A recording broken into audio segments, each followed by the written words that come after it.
ठीक है, मैं क्वेश्चन पूछ लेती हूँ, आप आंसर कीजिएगा।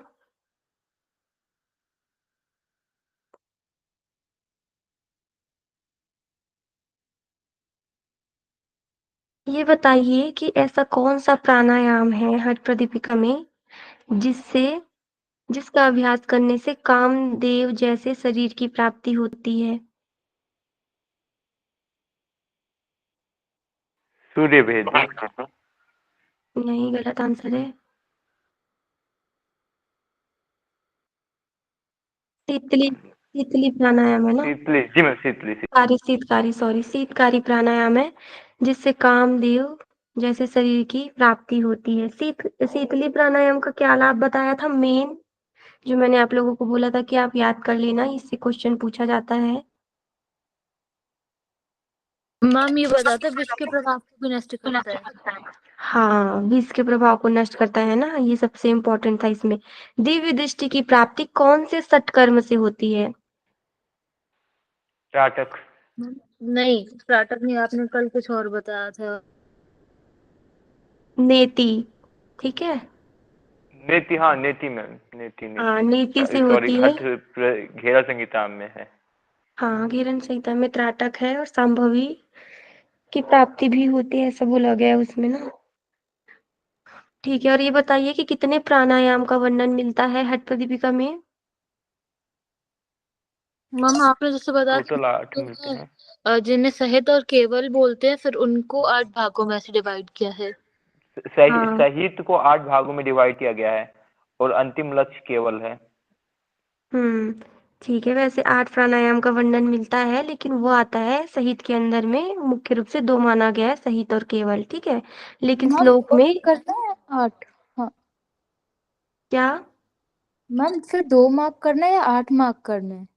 नहीं नहीं, आपको अगर क्वेश्चन बन के आता है तो आपको 8 टिक करना है। मुख्य रूप से जो श्लोक है ना प्राणायाम को, उसमें 8 दिया हुआ है ना, तो आपको 8 ही टिक करना है। लेकिन अगर मुख्य रूप से उसमें पूछे, स्पेसिफाई करके पूछे, सहित अगर उसमें दिया हो ऑप्शन में सहित कुंभक या केवल कुंभक, तो आपको टिक करना है सहित या केवल। लेकिन अगर संख्या दी हुई हो तो आपको 8 ही करना है टिक, ठीक है।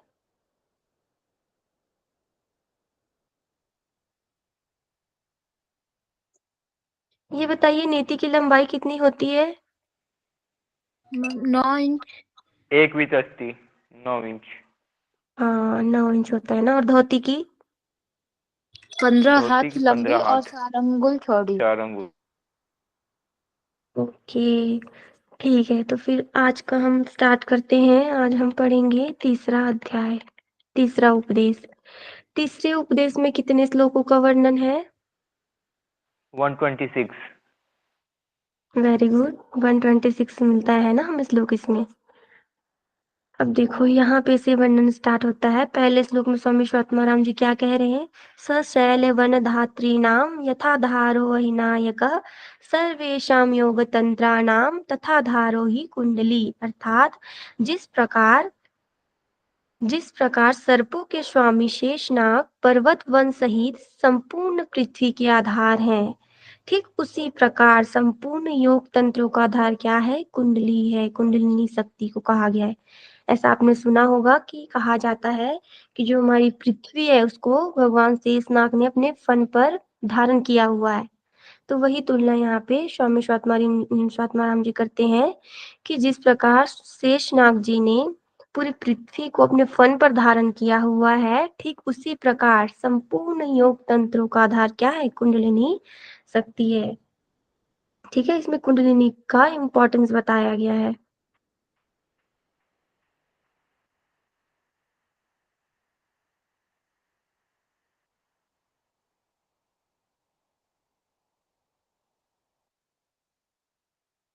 फिर दूसरे श्लोक में स्वामी स्वात्माराम जी बताते हैं कि गुरु के अनुग्रह से जब प्रक्षुब्ध कुंडली जग जाती है, तब शरीर पद्म अर्थात सठ चक्र और सभी ग्रंथियां खुल जाती है। इसमें क्या कहा गया है कि जब कुंडलिनी शक्ति जागृत हो जाएगी, उसके पश्चात क्या होगा? सठ चक्रों का भेदन हो जाएगा और जो हमारी 3 मुख्य ग्रंथियां होती है वो भी खुल जाएगी।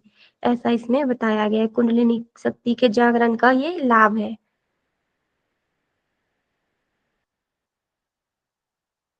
अब यहाँ पे सुषुम्ना का पर्यायवाची बताया गया है कि सुषुम्ना को और किस-किस नाम से जाना जाता है। तो ये श्लोक बहुत इम्पोर्टेंट है, ये श्लोक याद कर लेना। इसमें क्या कहा गया है? सुषुम्ना शून्य पदवी ब्रह्मरंध्र महापथः श्मशानं शाम्भवी मध्यमार्गश्चेत्ये क वाचकाः। अर्थात सुषुम्ना को किस-किस नाम से जाना गया है? सुषुम्ना, शून्य पदवी, ब्रह्मरंध्र, महापथ, शमशान, सांभवी और मध्य मार्ग, इन सभी नामों से सुषुम्ना को जाना जाता है। और इन नामों को पुकारने का अर्थ क्या है? क्यों पुकारा जाता है इस नाम से? तो यहाँ टिप्पणी में ये वर्णन मिलता है कि सुषुम्ना के अनेक नाम क्यों रखे गए हैं। शून्य पदवी क्यों कहा गया है? क्योंकि उस परम तत्व का बोध होता है जो कि क्या है? वर्णातीत है, अर्थात शून्य कहा गया है। सुषुम्ना पर परम तत्व को प्राप्त कराने में सहायक होती है, अर्थात इसे शून्य पदवी के नाम से जाना जाता है। परम तत्व क्या होता है? कुंडलिनी शक्ति। और जब ईड़ा और पिंगला मिलकर सुषुम्ना में समाहित हो जाते हैं, ठीक है, और जब प्राण का प्रवाह सुषुम्ना में होने लगता है तभी क्या होती है? कुंडलिनी शक्ति जागृत होती है। तो इसलिए इसे शून्य पदवी कहा गया है। क्यों कहा गया है? क्योंकि ये परम तत्व का बोध कराता है। परम तत्व क्या है? कुंडलिनी शक्ति। फिर दूसरा है ब्रह्मरंध्र। ब्रह्मरंध्र क्यों कहा गया है? ब्रह्मा शब्द परम तत्व का वाचक है तथा रंध्र का अर्थ है मार्ग। इस प्रकार सुषुम्ना का अनुसरण कर ब्रह्मा की प्राप्ति हो, इसलिए इसे ब्रह्मरंध्र कहा जाता है। अर्थात क्या होता है? जो ब्रह्मरंध्र है वो भी एक वाचक शब्द है, किसका? कुंडलिनी का। और रंध्र का अर्थ होता है मार्ग, अर्थात ऐसा मार्ग जिससे उस परम तत्व की प्राप्ति की जा सके, इसलिए इसे ब्रह्मरंध्र के नाम से जाना जाता है। फिर है महापथ। महापथ क्यों कहा गया है? महा अर्थात होता है महान और पथ का अर्थ होता है मार्ग। ईड़ा और पिंगला की तुलना में सुषुम्ना को महापथ कहा गया है क्योंकि इस मार्ग का अनुवर्तन कर परम तत्व अर्थात ब्रह्म तक पहुंचा जाता है। महापथ कहने का अर्थ है क्योंकि ये महा का अर्थ होता है महान, एक ऐसा पथ जो कि किसी विशेष ध्येय के लिए बना हो। तो जो सुषुम्ना का रास्ता है वो किसकी प्राप्ति के लिए बना होता है? एक सेकेंड, एक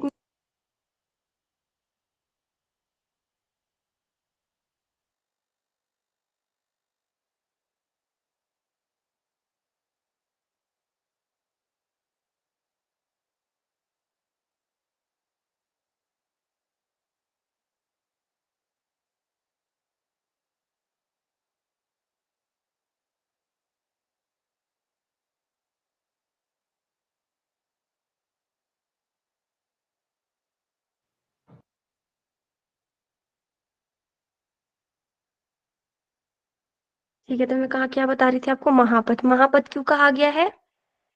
क्योंकि जो सुषुम्ना का रास्ता है वो किसी स्पेसिफिक ध्येय को प्राप्त करने के लिए बना है, मतलब एक महान रास्ता है, इसलिए इसे महापथ कहा गया है। फिर है शमशान। शमशान क्यों कहा गया है? भारतीय पौराणिक मान्यताओं के अनुसार भगवान शिव को भूतनाथ कहते हैं जो शमशान में निवास करते हैं तथा शमशान सांसारिकता से विमुख करने वाला स्थान माना जाता है। चूंकि सुषुम्ना सांसारिकता से विमुख करके मनुष्य को भूतनाथ अर्थात शिव तक पहुंचाने वाला है, इसलिए इसे शमशान कहा गया है। क्यों कहा गया है शमशान? क्योंकि शमशान भी क्या दर्शाता है? एक तरीके से वैराग्य को दर्शाता है। और सुषुम्ना भी क्या है? जब सुषुम्ना के माध्यम से कुंडलिनी शक्ति जागृत होती है तो उसके पश्चात क्या होता है? हमारे अंदर जितने भी मोह माया होती है वो सब समाप्त हो जाता है, अर्थात वैराग्य की प्राप्ति हो जाती है। तो इसलिए शमशान कहा गया है क्योंकि दोनों ही क्या है? वैराग्य को दिलाने वाले हैं। ठीक है, उसके बाद है सांभवी, जो शंभू तक लेके जाए। शंभू किसको कहते हैं? शिव को। ठीक है, तो जो शंभू तक लेके जाए, शिव को शंभू के नाम से जाना जाता है और उसकी शक्ति क्या है? कुंडलिनी शक्ति है, इसलिए सुषुम्ना को संभवी कहा गया है। क्यों कहा गया है? क्योंकि शिव का स्थान है कुंडलिनी और कुंडलिनी तक लेके जाने वाला क्या हो गया? संभवी, इसलिए सुषुम्ना है संभवी। उसके बाद है मध्य मार्ग। मध्य मार्ग क्यों कहा जाता है? ईड़ा और पिंगला और सुषुम्ना ये 3 मेन नाड़ियाँ होती हैं, ठीक है? तो ईड़ा हो गया कौन-सा लेफ्ट और जो पिंगला है वो हो गया राइट। तो राइट और लेफ्ट के बीच से गुजरने के कारण इसे मध्य मार्ग कहा जाता है। तो ये हो गया सुषुम्ना के पर्यायवाची शब्द कौन-कौन से थे एक बार रिवाइज कर लेते हैं। शून्य पदवी, ब्रह्मरंध्र, महापथ, शमशान, सांभवी और मध्य मार्ग इन सभी को सुषुम्ना का पर्यायवाची कहा गया है। ये बहुत इंपॉर्टेंट है, आप ये याद कर लेना अच्छे से।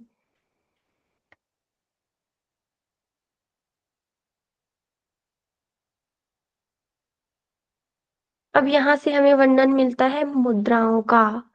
कितनी मुद्राओं का वर्णन हर प्रदीपिका में मिलता है इसके बारे में स्वामी स्वात्माराम जी कहते हैं। महामुद्रा महाबंधो महावेधस्य खीचरी उद्यानम मूलबंधोस्ततो जालंधरा विधः करनी विपरीताख्या वज्रोली शक्ति चालनम। कितनी मुद्राएं हो गई? महामुद्रा, महाबन, महावेद, खीचरी, उद्यान, मूलबन, जालंधर बन, विपरीत करनी, वज्रोली और शक्ति चालन। इतनी मुद्राएं इसमें बताई गई है। अब हम 1 बाय 1 इन मुद्राओं को डिस्कस करेंगे। ये मुद्रा का जो श्लोक अभी मैंने बताया वो याद कर लेना आप।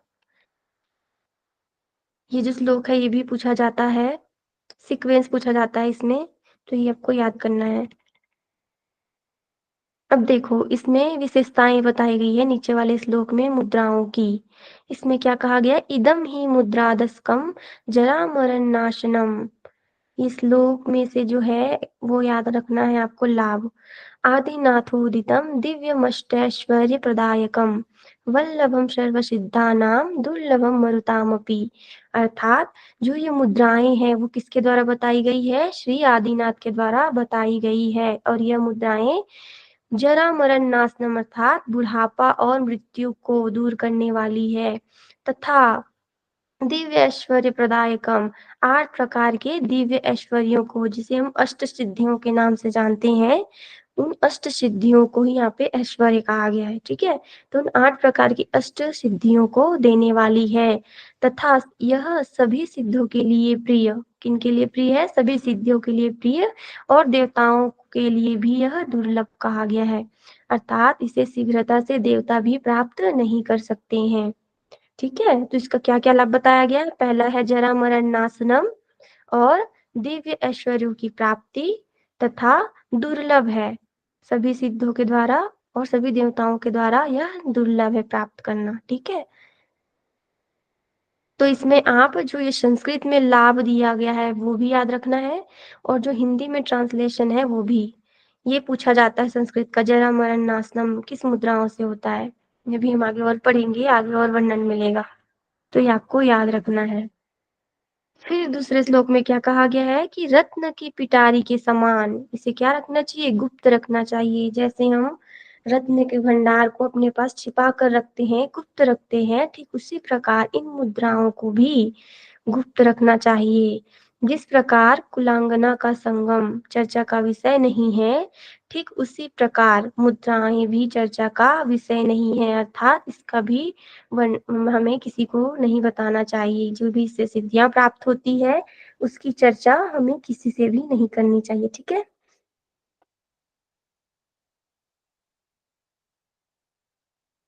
सबसे पहले हमें वर्णन मिलता है महामुद्रा का। इसमें क्या कहा गया है, क्या विधि बताई गई है? बाएं पांव की एड़ी से सिवनी को दबाए। बाएं पांव की एड़ी से सिवनी को दबाए मतलब अपना जो बायां पैर है उसको मोड़कर अपने सिवनी वाले स्थान के पास रखना है तथा दाहिने पांव को फैलाकर दोनों हाथों से दृढ़ता से फैले। एक पैर जो है मोड़ कर रखना है अपने शिवनी स्थान के पास, फिर दूसरा पैर आगे सीधा रखना है, स्ट्रेट रखना है। फिर उन अपने दोनों हाथों से जो पैर हमने फैलाया है उसको पकड़ना है, ठीक है? उसके पैर के तलवों को पकड़ना है। उसके बाद जालंधर बंद लगाना है। जालंधर बंद लगाकर वायु को ऊपर की ओर ले जाकर कुंभक करना है।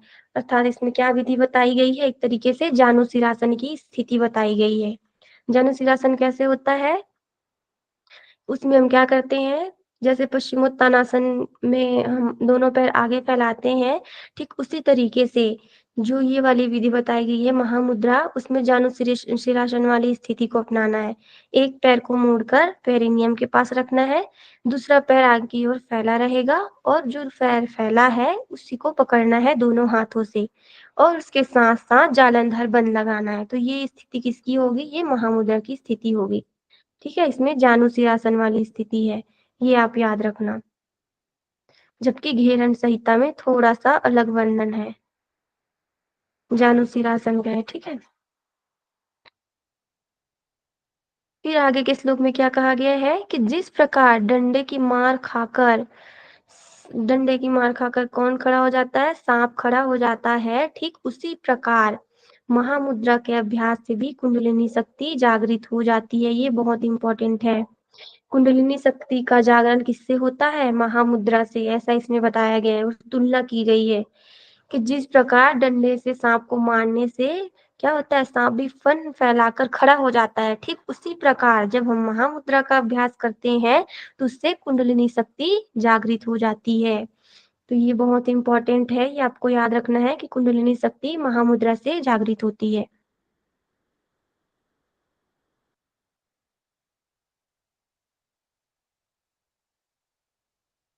उसके बाद इसमें कहा गया है कि कभी भी वेग से यह प्राणायाम नहीं करें, ये मुद्रा का अभ्यास नहीं करना है। ठीक है, जो महामुद्रा है उसका अभ्यास कभी भी वेग से नहीं करना है, बहुत धीरे धीरे करना है। और यह महासिद्धों के द्वारा बताई गई, इसमें जो ये है मेन है, महासिद्धों के द्वारा बताई गई है। महामुद्रा जो किसके द्वारा बताई गई है? महासिद्धों के द्वारा। इसमें केवल आपको ये याद रखना है। उसके बाद इसका लाभ बताया गया है महामुद्रा का आगे, और कि जो महामुद्रा का अभ्यास करता है उसको किस चीज की प्राप्ति होती है? वह महाक्लेश जैसे दोषों से मुक्त हो जाता है और मृत्यु का भय भी दूर हो जाता है। इसे विद्वानों में श्रेष्ठ लोग इसका अभ्यास करते हैं। महाक्लेश क्या होता है?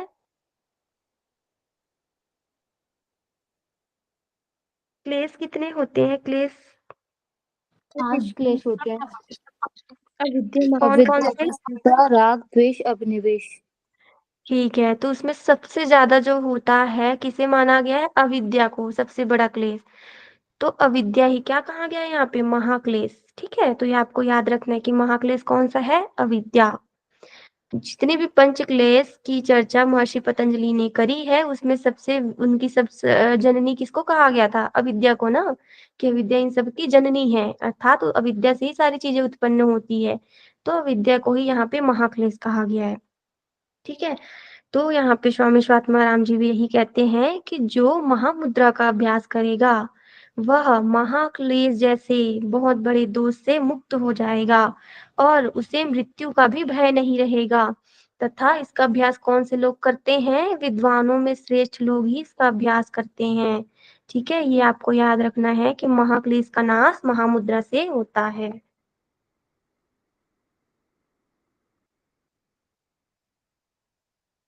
फिर इसमें कहा गया है कि बाईं ओर से अभ्यास करने के पश्चात हमें दाईं ओर से भी यह अभ्यास करना चाहिए। मतलब अगर हमने एक पैर से अभ्यास कर लिया तो फिर दूसरे पैर से वही स्थिति बनाकर हमें फिर से अभ्यास करना है। फिर इसके लाभ और बताए हैं इसमें कि जो महामुद्रा का अभ्यास करता है उनको किस चीज की प्राप्ति होगी? वह पथ्य अथवा अपथ्य नहीं रहता, मतलब वह कुछ भी भोजन हो उसको पचा सकता है। ठीक है, वह अपथ्य भोजन को भी पचा सकता है, ऐसा इसमें कहा गया है। तथा नीरस वस्तु भी रस युक्त हो जाती है। नीरस वस्तु मतलब कि जो वस्तु जिसमें रस ना हो, जो अच्छा ना हो, अस्वाद हो, वो भी क्या है? उसमें भी स्वाद आने लगता है। भयानक विष को भी पचा सकता है, जैसे कि वह क्या हो? अमृत हो। ये बहुत इंपॉर्टेंट है कि विष को भी पचा सकता है। ऐसा हमने और किसमें पढ़ा था?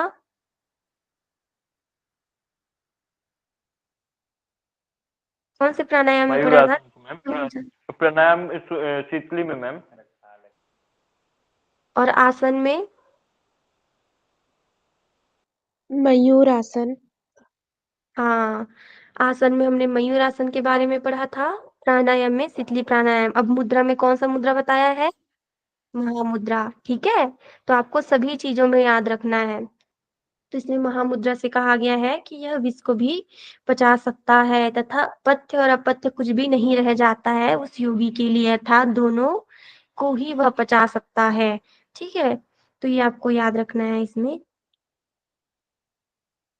उसके बाद कुछ और विशेषताएं यहाँ पर बताई गई है महामुद्रा की, कि जो महामुद्रा का अभ्यास करता है उसको क्षय, कुष्ठ रोग, कोष्ठबद्धता, वायुगोला, अजीर्ण जैसे संभावित अनेक दोष भी नष्ट हो जाते हैं। अर्थात जो महामुद्रा का अभ्यास करेगा उनको इन सभी रोगों से भी मुक्ति मिल जाएगी। कौन कौन से हैं? तपेदिक जिसे हम टीबी कहते हैं, कुष्ठ रोग, कोष्ठबद्धता होता है कॉन्स्टिपेशन, वायुगोला, अजीर्ण मतलब इंडाइजेशन जैसी अनेक समस्याओं को भी महामुद्रा के अभ्यास से नष्ट किया जा सकता है। ठीक है,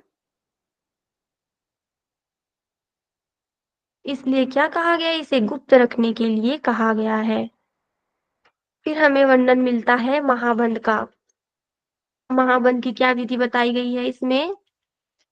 इसमें कहा गया है कि बाएं पांव की एड़ी को सिवनी में लगाएं तथा दाएं पांव को बाएं जंघा में रखकर पूरक करना है और चिबुक को हृदय प्रदेश में लगाना है। उसके बाद योनि स्थान का आकुंचन करके मन को सुषुम्ना में लगाना है।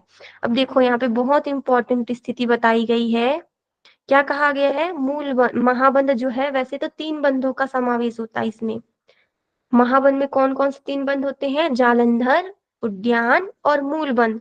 लेकिन जो हठ प्रदीपिका है इसमें स्वात्माराम जी ने क्या कहा है कि बाएं पांव की एड़ी को सिवनी में रखना है, फिर बाएं जंघा में, जो बाएं जंघा में उसमें दाएं पांव की एड़ी को रखना है। मतलब सुखासन की स्थिति में बैठकर, है ना, ध्यान से सुनना, सुखासन की स्थिति बताई गई है इसमें। सुखासन की स्थिति में बैठकर सबसे पहले क्या लगाना है? जालंधर बंद लगाना है। उसके पश्चात उन्होंने डायरेक्ट बोल दिया है मूल बंद के लिए, इसमें बीच में उद्यान बंद का वर्णन नहीं किया है। ठीक है, तो ये स्थिति आपको याद रखनी है। महाबंध का वर्णन किया है लेकिन इसमें 3 बंध नहीं है, उद्यान बंध का वर्णन नहीं है, केवल और केवल जालंधर बंध और मूल बंध लगाने के लिए इसमें कहा गया है। तो ये महाबंध की स्थिति इसमें बताई गई है। ठीक है, उसके बाद क्या कहा गया है कि यथाशक्ति कुंभक करने के अनंतर धीरे धीरे वायु का रेचन करना है और बाईं ओर से इसी प्रकार अभ्यास पुनः करना है। ठीक है, मतलब इसमें इनहेल और एक्सहेल जो है अपोजिट नॉस्ट्रिल से होता रहेगा और एक बार ये अभ्यास करने के बाद दूसरी ओर से फिर से यही प्रक्रिया दोहरानी है। मतलब अगर पहली बार हमने बाएं पैर को नीचे रखा है और दाएं पैर को ऊपर रखा है तो दूसरी बार में दायां पैर ऊपर होगा और बायां पैर नीचे। ठीक है, तो इस प्रकार से अल्टरनेट ये प्रक्रिया दोहरानी है। तो ये हो गया महाबंध का विधि। अब देखो इसमें बहुत मेन चीज कही गई है। इसमें क्या कहा गया 21 नंबर के श्लोक में कि कुछ लोगों का मत है जालंधर बंद न लगाकर यहाँ पे क्या लगाना चाहिए? जीहा बंद लगाना चाहिए। ठीक है, इसमें ये याद रखना कि कुछ लोगों ने यहाँ पे क्या कहा है? जीहा बंद लगाने के लिए कहा। और किसमें कहा है? महाबंद में जालंधर बंद के स्थान पर। जीहा बंद कैसे लगता है? जीहा को आगे दांतों से लगाना है, मतलब दोनों दांतों के बीच हमारी जीहा जो होगी वो हल्की से टच होगी और हल्का सा दबा हुआ होगा, वो होगा जीहा बंद। तो इसमें ये स्थिति बताई गई है कि जालंधर बंद के स्थान पर जीहा बंद लगाना भी अच्छा हो सकता है। ये किसमें बताया गया है? महाबंद में, ये भी आपको याद रखना है। उसके बाद इसमें इसका लाभ बताया है कि जो महाबंध है वह प्राण की ऊर्ध्व गति को रोकने वाला है तथा यह निश्चय ही महान सिद्धियां प्रदान करने वाला है। प्राण की ऊर्ध्व गति मतलब कि जो प्राण होता है उसकी अगर हम नॉर्मली गति देखें तो वो हमेशा ऊपर की ओर गमन करता है, ठीक है ना। लेकिन जो योगी होते हैं उनमें जो प्राण का गमन है वो नीचे की ओर होने लगता है सिद्धियों के प्राप्ति के पश्चात। तो वही इसमें कहा गया है कि जो महाबंध का अभ्यास करेगा उनके अंदर क्या होगा? जो प्राण की गति है वो ऊर्ध्व गति ना होकर अधोगति होने लगेगी। अधोगति मतलब नीचे की ओर, ठीक है, और उन्हें महान सिद्धियों की प्राप्ति होगी, ऐसा इसमें कहा गया है।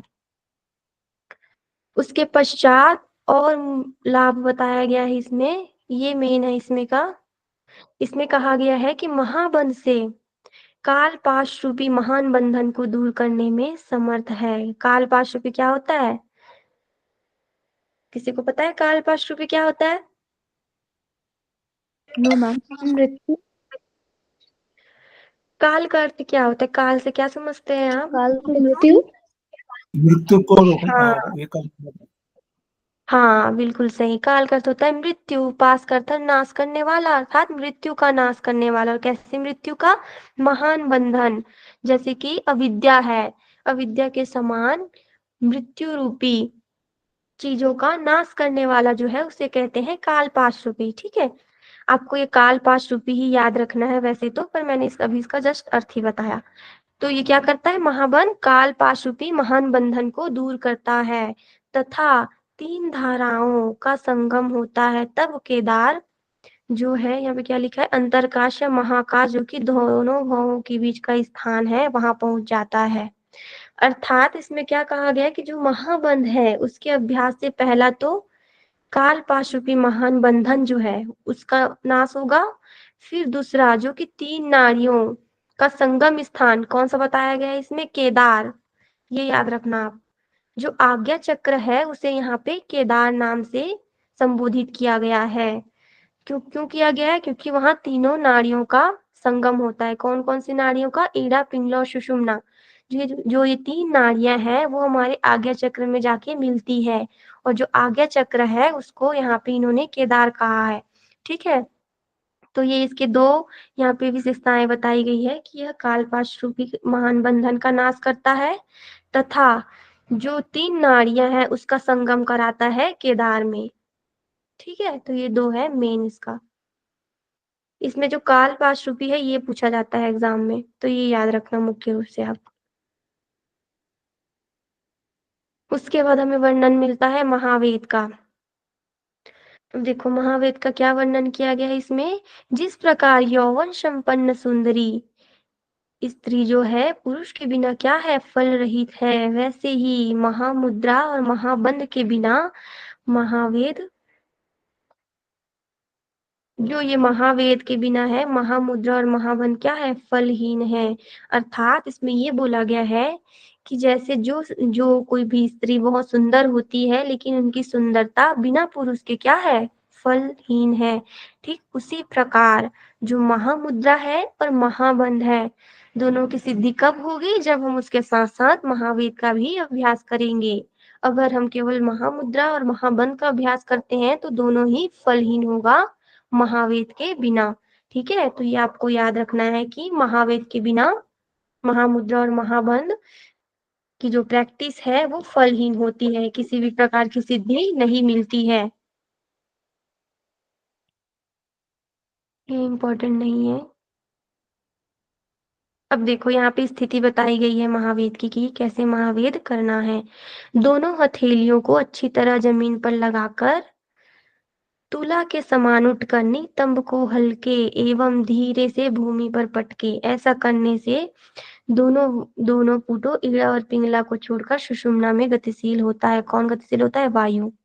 तो इसमें क्या कहा गया है कि नॉर्मल स्थिति में बैठना है, जैसे हम सुखासन में बैठते हैं वैसे ही बैठे रहना है।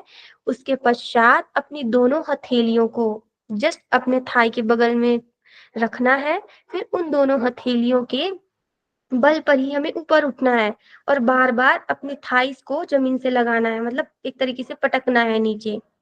ठीक है, तो यह स्थिति होती है महावेद की। और इससे क्या होगा? इससे ये होगा कि जो वायु है, वायु अर्थात प्राण जो हमारे शरीर में विचरण करता है, वह प्राण ईड़ा और पिंगला को छोड़कर वह किसमें प्रवाहित होने लगेगा? सुषुम्ना नाड़ी में प्रवाहित होने लगेगा, ऐसा इसमें कहा गया है।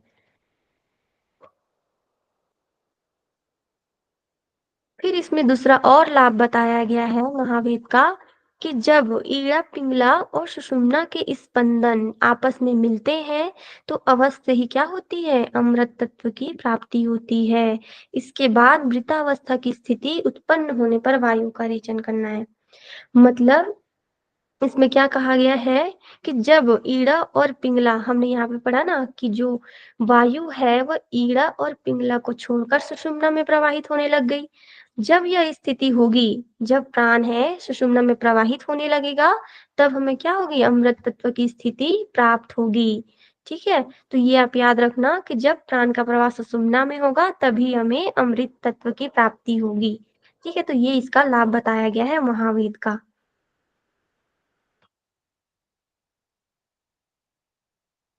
इसके पश्चात और कुछ लाभ यहाँ पे मेंशन किया गया है कि महावेद के अभ्यास से साधक को महान लाभ प्राप्त होता है।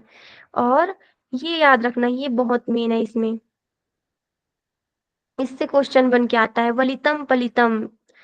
ठीक है, ये संस्कृत वाला याद रखना, वलितम पलितम अर्थात झुर्री, बालों का पकना तथा कंपन, ये कौन सा दूर करता है, महावेद से दूर होता है। ठीक है, ये संस्कृत वाला याद रखना, वलितम पलितम की प्राप्ति किससे होती है, ये हमेशा क्वेश्चन पूछा जाता है। तो वलितम पलितम अर्थात ये झुर्री, बाल का पकना तथा कंपन, ये तीनों चीजें दूर होती है किससे, महावेद के अभ्यास से। इसलिए उत्तम साधक इसका अभ्यास करते हैं। तो महावेद का क्या इसमें बताया गया है कि महावेद से वलितम पलितम की प्राप्ति होती है। वलितम पलितम अर्थात झुर्रियां, बालों का पकना और कंपन दूर होता है। ठीक है, इसलिए इसमें क्या कहा गया है कि महाबंध, जो ये तीनों बंध हैं, महाबंध, महामुद्रा और महावेद, ये तीनों ही क्या करने चाहिए, अत्यंत गुप्त रखने चाहिए। इससे क्या होगा, बुढ़ापा और मृत्यु दूर होगा तथा जठराग्नि प्रदीप्त होगी और अणिमा आदि सिद्धियों की प्राप्ति होगी। 8 प्रकार की सिद्धियां होती है, जिसमें से एक है अणिमा। ठीक है, तो इसमें क्या कहा गया है कि ये तीनों बंध हैं वो अत्यंत गुप्त रखने चाहिए। और क्यों रखने चाहिए, क्योंकि यह जरा मरण का नाश करता है। जरा मरण अर्थात बुढ़ापा और मृत्यु को दूर करता है। जठराग्नि प्रदीपनम, जठराग्नि को प्रदीप्त करता है तथा अणिमा आदि सिद्धियों को प्रदान करता है।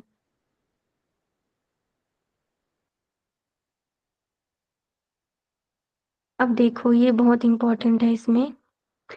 इसमें क्या कहा गया है कि प्रतिदिन प्रति 3 घंटे 8 बार इनका बार बार अभ्यास करना चाहिए। इसमें क्या कहा गया है, 3 घंटे में 8 बार। ठीक है, प्रति 3 घंटे, तो एक दिन में कितने होते हैं, एक दिन में होते हैं 24 घंटे। तो अगर हम घंटे निकाले, पूरे 24 घंटे को अगर हम 3 घंटे के हिसाब से निकाले तो ये कितना होगा, 3 से डिवाइड कर दो, कितना होगा, 8। ठीक है, मतलब एक दिन में कितनी बार अभ्यास करना है हमें, अगर प्रति 3 घंटे 8 बार अभ्यास करना है तो एक दिन में कितनी बार करना है, 8 गुना 8, कितना हो गया, 64। तो एक दिन में कितनी बार अभ्यास करने के लिए कहा गया है, 64 बार। ये आप याद रखना। ठीक है, कि एक दिन में 64 बार इसका अभ्यास करना है। इसमें क्या गया है, देखो, प्रतिदिन 3 घंटे पर 8 बार इसका अभ्यास करना है, किसका, महावेद का। और ये सभी पुण्यों को देने वाला है तथा सभी प्रकार के पापों को नष्ट करने वाला है। अच्छे जानकार साधकों को प्रारंभ में ही इसका अभ्यास अल्प मात्रा में करना चाहिए। तो ये कभी कभी पूछा जा सकता है कि एक दिन में प्रति 3 घंटे में 8 बार करना है, तो ऐसे एक दिन में हमें 64 बार इसका अभ्यास करना चाहिए, ऐसा इसमें कहा गया है। ठीक है, तो ये आप याद रखना। उसके बाद हमें वर्णन मिलता है खेचरी मुद्रा का। अब देखो इसमें कैसे होगी खेचरी की विधि, जीभ को उल्टा कर कपाल कुहर में लगाना है और दृष्टि को भूमध्य में लगाने से खेचरी मुद्रा होती है। अर्थात जो हमारा जीभ है उसको उल्टा करना है और कपाल कुहर में लगाना है। कपाल कुहर कहाँ होता है, तालू से भी जस्ट ऊपर। ठीक है, जहां से सोम रस का पान करते हैं, जहां से सोमरस क्या होता है, स्त्रावित होता है, वो होता है कपाल कुहर। तो जीभ को उल्टा करके कपाल की ओर तालू से और आगे मोड़ना है और लेके जाना है।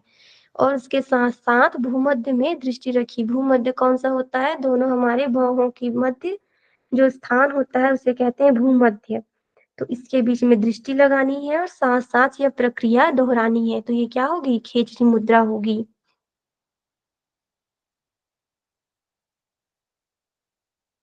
और खेचरी मुद्रा का पालन हम कैसे करेंगे? कैसे करना है इन खेचरी मुद्राओं को? तो 3 क्रियाओं के साथ खेचरी मुद्रा होती है। कौन कौन सी? काटन, चालन और दोहन। ठीक है, इन 3 क्रियाओं के साथ खेचरी मुद्रा स्टार्ट होती है। जीभ को तब तक बढ़ाते रहना है जब तक कि वह भूमध्य को स्पष्ट न कर ले। देखो, जब पहली बार खेचरी का अभ्यास करते हैं तो डायरेक्ट ही जो हमारी जीभ है वो भूमध्य में तो पहुंच नहीं सकती है। तो वो प्रक्रिया धीरे धीरे करनी है, अपनी जीभ को लंबा धीरे धीरे करना है। फिर जब लास्ट में लंबा हो जाएगा जीभ, उसके पश्चात भूमध्य को स्पर्श करना है। तो हमारा जो जीभ है वो लंबा कैसे होगा? तो उसके लिए ये 3 प्रक्रिया बताई गई है, काटन, चालन और दोहन की। ठीक है, तो अब देखते हैं कि ये 3 प्रक्रियाएं होगी कैसे। सबसे पहले इसमें कहा गया है थुअर, या ये बहुत इंपॉर्टेंट है ना, ये आपको याद रखना है। थुअर या स्नूही के पत्ते के समान तीक्ष्ण धार वाला, मतलब जो बहुत अधिक धार वाला होता है। ठीक है, स्निग्ध तथा निर्मल कीटाणु रहित शस्त्र लेकर उसके द्वारा जीहा मूल को बाल भर काटे। अब इसमें काटन की विधि बताई गई है कि कैसे काटना है। जीहा मूल क्या होता है? जब हम अपनी टंग ऊपर करते हैं तो बीच में एक मूल दिखाई देता है ना, एक पतली सी मसल्स की लेयर दिखाई देती है जो कि हमारे दांत के निचले वाले सिरे से जुड़ा होता है, उसे कहते हैं जीहा मूल। तो उस जीहा मूल को बाल भर काटना है, मतलब बहुत छोटा सा हिस्सा उसका काटना है। कैसे काटना है? जो स्नूही के पत्ते के समान धारदार वाला शस्त्र होता है वैसा ही शस्त्र लेना है, धारदार वाला। और वो क्या होना चाहिए? स्निग्ध, चिकना होना चाहिए और निर्मल मतलब साफ होना चाहिए, ऐसा शस्त्र लेना है और जीहा मूल को बाल भर काटना है। तो ये होगा काटन की विधि। उसके पश्चात इसके पश्चात सेंधा नमक, कौन सा नमक होना चाहिए? सेंधा नमक और हरडे के चूर्ण से जीहा का घर्षण करना है। मतलब जीहा का क्या करना है? चालन और दोहन करना है। कौन सा चीज लगाकर? सेंधा नमक और हरडे का चूर्ण, ये जीहा पर लगाना है। उसके बाद से बार बार घर्षण करते हुए दोहन करना है। ठीक है, उसके बाद 7 दिन बाद पुनः बाल भर काटे। ये प्रक्रिया रोज करनी है। उसके पश्चात 7 दिन हो जाने के बाद फिर से थोड़ा सा हिस्सा जीहा मूल का काटना है। ठीक है, फिर कहा गया है इस क्रम से 6 मास तक उक्त विधि से प्रतिदिन अभ्यास करें। 6 मास तक करने से जीहा मूल का सीराबंद हट जाता है, अर्थात 6 महीने तक यह विधि रोज दोहराने से क्या होगा कि जो हमारा जीहा मूल है उसका सीराबंद है वो क्या हो जाएगा? हट जाएगा। और उसके पश्चात क्या होगा? आगे इसमें लाभ बताया होगा। जब सीराबंद हट जाता है तब जीभ जो है पूरी तरीके से कपाल कुहर के अंदर चला जाता है और वही क्या होगी? खेचरी मुद्रा होगी। इसे किस नाम से जाना जाता है? व्योम चक्र। खेचरी मुद्रा को व्योम चक्र के नाम से भी जाना जाता है, ये भी आपको याद रखना है। ठीक है, तो ये हो गया पूरा खेचरी मुद्रा की विधि। अब इसमें खेचरी मुद्रा के लाभ बताए गए हैं कि क्या क्या लाभ होंगे। क्या कहा गया है इसमें? आधे क्षण मात्र भी जो जीभ को ऊपर कहाँ पे? कपाल कुहर में लगा के रख लेता है वह साधक विष से, अकाल मृत्यु से, रोगों से, बुढ़ापा से हमेशा के लिए मुक्त हो जाता है, ऐसा इसमें कहा गया है। आधे क्षण मात्र भी जो इसको कर लेगा वो क्या हो जाएगा? अकाल मृत्यु से, जरा मरण से, विष के प्रभाव से और रोगों से हमेशा के लिए मुक्त हो जाएगा, ऐसा इसमें खेचरी मुद्रा की उपयोगिताएं बताई गई है। उसके पश्चात और कुछ लाभ इसमें मेंशन है कि जो खेचरी मुद्रा सिद्ध कर लेता है उसे क्या होगा? न तो रोग, नहीं मरण, तंद्रा, निद्रा, भूख, प्यास तथा मूर्छा आदि चीजें भी नहीं सताती है।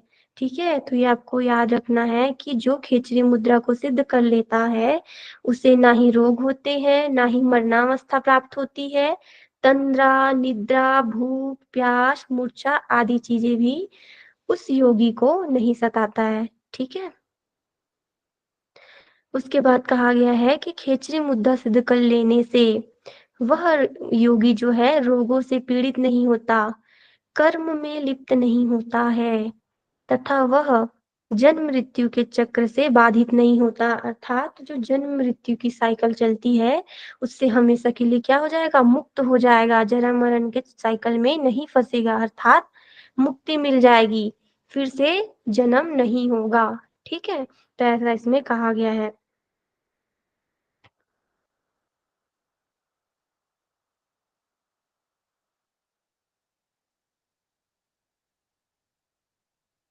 उसके बाद ये इम्पोर्टेंट है, इसमें क्या कहा गया है कि खेचरी मुद्रा के द्वारा जीव को ऊपर की ओर ले जाकर जिस साधक ने कपाल कुहर में क्या कर लिया, बंद कर लिया है, अर्थात कपाल कुहर में स्पर्श करा लिया है, उसका बिंदु सुंदर स्त्री के द्वारा आलिंगित होने पर भी स्खलित नहीं होता है। का मतलब ये है कि जिन्होंने खेचरी मुद्रा सिद्ध कर ली है, ठीक है, खेचरी मुद्रा सिद्ध करने के पश्चात क्या होता है, सोमरस निकलता है जिसे हम बिंदु के नाम से जानते हैं, है ना, सोमरस का स्त्राव होने लगता है और जो सोमरस निकलता है उससे क्या होती है, अनेक प्रकार की सिद्धियों की प्राप्ति होती है। तो यह कब नष्ट नहीं होगा, अगर कोई योगी किसी सुंदर स्त्री के द्वारा आलिंगित भी होता है तब भी वह स्खलित नहीं होता है, अर्थात वह सिद्धियां जो है उनके पास बनी रहती है, वह नष्ट नहीं होती है। ठीक है, ऐसा इसमें कहा गया है। और इसमें कहा गया है कि अगर वह बिंदु जो सोमरस निकला है, जो इस योगी ने सिद्ध करके रखा है, अगर वह स्खलित हो भी जाए तो वह योनि मंडल तक पहुंच जाए, उसके पश्चात भी वह स्खलित नहीं होता है। क्यों नहीं होता है, क्योंकि वह योनि मुद्रा के अभ्यास से फिर से खींचकर ऊपर की ओर चला जाता है।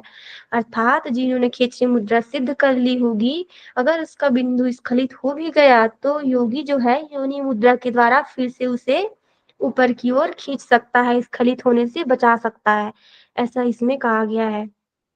तो इतनी शक्ति होती है खेचरी मुद्रा में।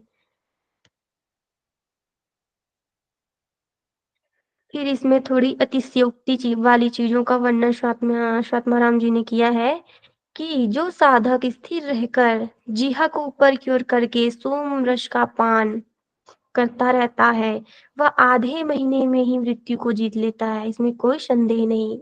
आधा महीना मतलब 15 दिन। इसमें क्या कहा गया है कि जो प्रतिदिन इसका अभ्यास करेगा और सोमरस का पान करता रहेगा, वह आधे महीने में ही मृत्यु को जीत लेगा, अर्थात मृत्यु पर विजय प्राप्त कर लेगा, ऐसा स्वामी स्वात्माराम जी कहते हैं। और क्या कहा गया है कि जो खेचरी को सिद्ध कर लेता है, अर्थात जो सोमरस का प्रतिदिन पान कर रहा हो, वह तक्षक सर्प के काटने पर भी नहीं मरता है, अर्थात उस योगी के अंदर सांप के विष का भी प्रभाव नहीं पड़ता है, इतना यह प्रतिभाशाली होता है। ठीक है, ऐसा इसमें कहा गया है कि कितना भी जहरीला सांप हो अगर काट ले तो उस सर्प के विष का भी कोई भी प्रभाव नहीं पड़ेगा शरीर पर। फिर इसमें तुलना की गई है कि जिस प्रकार लकड़ी रहने से अग्नि तथा तेल और बाती रहने से दीपक नहीं बुझता है, क्या कहा गया है कि जब तक लकड़ी के रहने से अग्नि तथा तेल और बाती रहने से दीपक नहीं बुझेगा, ठीक उसी प्रकार सोम रस से पूर्ण साधक के शरीर को आत्मा नहीं छोड़ती है। अर्थात जो प्रतिदिन सोम रस का पान कर रहा होगा, जो योगी प्रतिदिन सोम रस का पान करता रहता है, उसके शरीर को आत्मा नहीं छोड़ती है, अर्थात शरीर का क्या होगा, नाश बहुत जल्दी नहीं होगा। ठीक है, ये है इम्पोर्टेंट, गोमांस भक्षण और अमर वारुणी का वर्णन यहाँ से स्टार्ट होता है। ये पूछा जाता है एग्जाम में बहुत। प्रतिदिन गोमांस का भक्षण करने वाले तथा अमर वारुणी का पान करने वाले को मैं कुलीन मतलब क्या है, योगी मानता हूँ, तथा अन्य सभी कुल घातक अयोगी हैं। ठीक है, ऐसे स्वामी स्वात्माराम जी कह रहे हैं कि जो प्रतिदिन क्या कर रहा होगा, गोमांस का भक्षण कर रहा होगा, और अमर वारुणी का पान कर रहा होगा, वही मेरी नजर में क्या है? योगी है। कुलीन मतलब योगी, वही मेरी नजर में योगी है। तथा जो इसके अपोजिट कुछ भी नहीं कर रहा होगा वह क्या है? सभी कुल घातक मतलब अयोगी है, योगी नहीं है। ठीक है, अब देखते हैं आगे कि गोमांस क्या है और अमर वारुणी क्या है। यहाँ पे गोमांस का अर्थ बताया है कि गो शब्द से अभिप्रेत है जीहा। गो का मतलब होता है जिह्वा और तालु में उसका प्रवेश कराना है, क्या है? गोमांस। तो गोमांस का अर्थ क्या हुआ? जीहा का तालु में प्रवेश कराना, जो हम खेचरी मुद्रा में करते हैं। अपनी जीहा को क्या करते हैं? तालु में, तालु के अंदर वाले भाग में, कपाल कुहर में प्रवेश कराते हैं। तो वही विधि यहाँ पे भी बताई गई है कि अपनी जीहा को तालु में प्रवेश कराने की जो विधि है वह गोमांस कहलाता है। ठीक है, और ये क्या करता है? महापातक को नष्ट करने वाला है, महापाप जिसे कहते हैं उसको नष्ट करने वाला है। तो गोमांस आया समझ में कि गोमांस क्या होगा? जीहा को तालु में प्रवेश कराना ही क्या है? गोमांस है। उसके बाद अमर वारुणी के बारे में बताया गया है इसमें कि जीहा प्रवेश से उत्पन्न उष्णता के कारण आज्ञा चक्र से जो सार स्तावित होता है वही अमर वारुणी है। अर्थात जो आज्ञा चक्र से सोम रस का स्राव होगा उसे अमर वारुणी कहा गया है। तो गोमांस किसे कहा गया है? गोमांस कहते हैं जब तालु में हम जीहा को प्रवेश कराएंगे। हमने जीहा को तालु में प्रवेश करा दिया तो ये जो प्रोसेस होगी वो होगी गोमांस। उसके पश्चात जब जीहा जो है तालु में प्रवेश कर जाएगा और उससे सोम रस का स्त्राव होगा आज्ञा चक्र से, तो जो सोम रस स्त्राव होगा वह होगा अमर वारुणी। ठीक है, तो ये हो गया गोमांस और अमर वारुणी। इससे भी क्वेश्चन पूछा जाता है तो आप इसे अच्छे से याद कर लेना।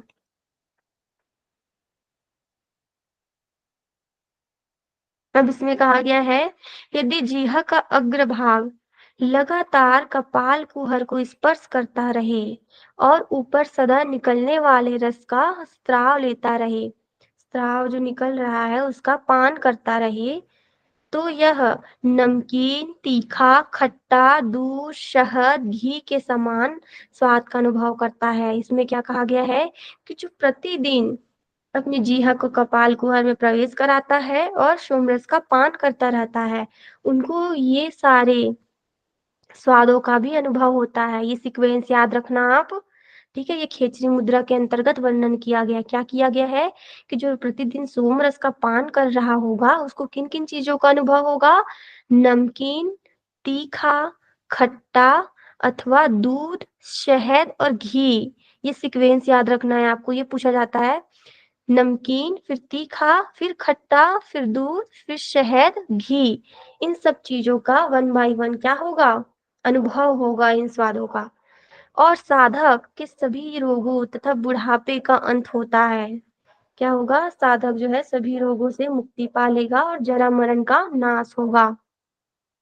उस पर शस्त्र का भी क्या होता है? प्रहार नहीं पड़ता है। अर्थात अगर किसी ने शस्त्र से उस पर वार भी कर दिया तो उसका भी कोई भी प्रभाव नहीं होगा, नहीं पड़ेगा।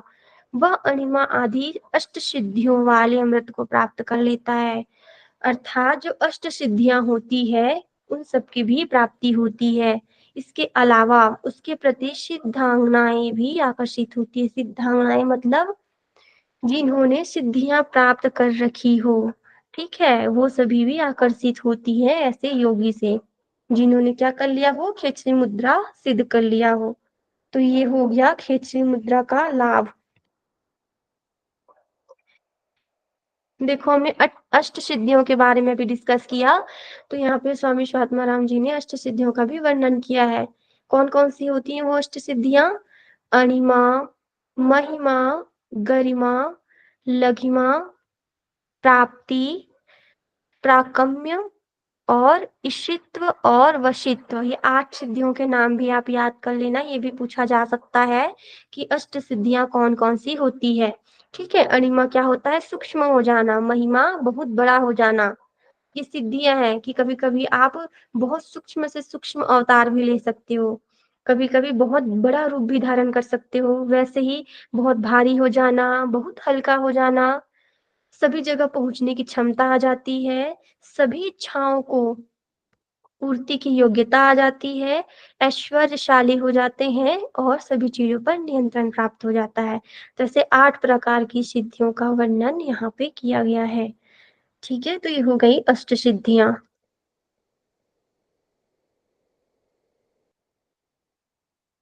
अब देखो इसमें एक और विशेषताएं यहाँ पे बताई गई है खेचरी मुद्रा की, कि जीहा को कपाल कुहर में प्रविष्ट कराकर मुख के ऊपर करके पराशक्ति का ध्यान करते हुए षोडश दल कमल से प्रवाहित प्राण के सहारे अनायास प्राप्त निर्मल धारा रूप तरंग के समान सोम रस का जो पान करता है वह क्या होगा, कमल तंतु के समान कोमल शरीर वाला योगी व्याधि से मुक्त होगा और चिरकाल तक जीवित रहेगा। तो आपको ये लास्ट वाली लाइन याद रखनी है कि जो खेचरी मुद्रा को जिसने सिद्ध कर लिया होगा और प्रतिदिन जो सोम रस का पान करेगा वह चिरकाल तक जीवित रहेगा, लंबे समय तक। ठीक है, उसे मृत्यु की प्राप्ति नहीं होगी।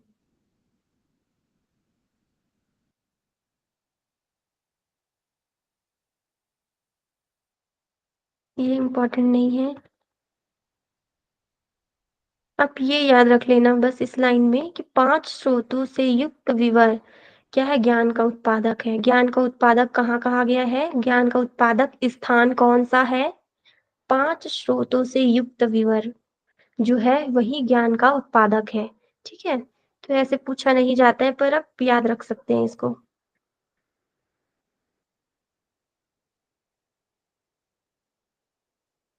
यहाँ पे तुलना की गई है, ये आप याद रखना, ये पूछा जा सकता है। इसमें क्या कहा गया है, सृष्टि का मूल बीज एक क्या है, प्रणव अर्थात ओमकार है। मतलब सृष्टि की रचना किससे हुई है, प्रणव से ही। मुद्रा में खेचरी मुद्रा श्रेष्ठ है। निरालम भी एक क्या है, परमात्मा, परमात्मा की एक अवस्था, एक रूप है निरालम। ठीक है, फिर है मनोन्मनी अवस्था, ये एकमात्र क्या है, अवस्था है। मनोन्मनी अवस्था कौन सी होती है, जिसमें मन की सभी अवस्थाएं शांत अवस्था में हो। जब मन निश्चल हो जाता है, शांत हो जाता है, विकारों से रहित हो जाता है, जिसमें किसी भी प्रकार का थॉट नहीं चल रहा हो, तो उसे कहते हैं मनोन्मनी अवस्था। तो इसमें क्या कहा गया है कि प्रणव ही एकमात्र मूल बीज है सृष्टि का, सृष्टि की उत्पत्ति का। और खेचरी में एक मुद्राओं में एकमात्र खेचरी मुद्रा ही श्रेष्ठ है। परमात्माओं में निरालंब भी क्या है, परमात्मा है। और मनोमनी अवस्था ये एकमात्र अवस्था है। तो यहाँ पे तुलना की गई है, वो आप याद रखना। ठीक है, तो हम आज की क्लास यहीं तक रखते हैं। कल हम उद्यान वन के बारे में पढ़ना स्टार्ट करेंगे। तो अगर आज किसी का कोई प्रश्न हो तो आप पूछ लीजिए, फिर हम आज की क्लास समाप्त करेंगे। किसी का कोई प्रश्न?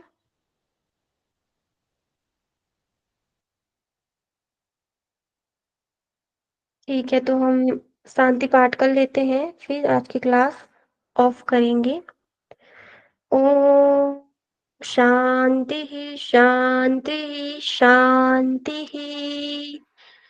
सर्वारिष्टसु शांतिर्भवतु। हरिओम सभी को, आप सभी लेफ्ट कर सकते हैं। Thank you ma'am. Thank you. Ma'am. Thank you Hariom ji. Ma'am. Hariom.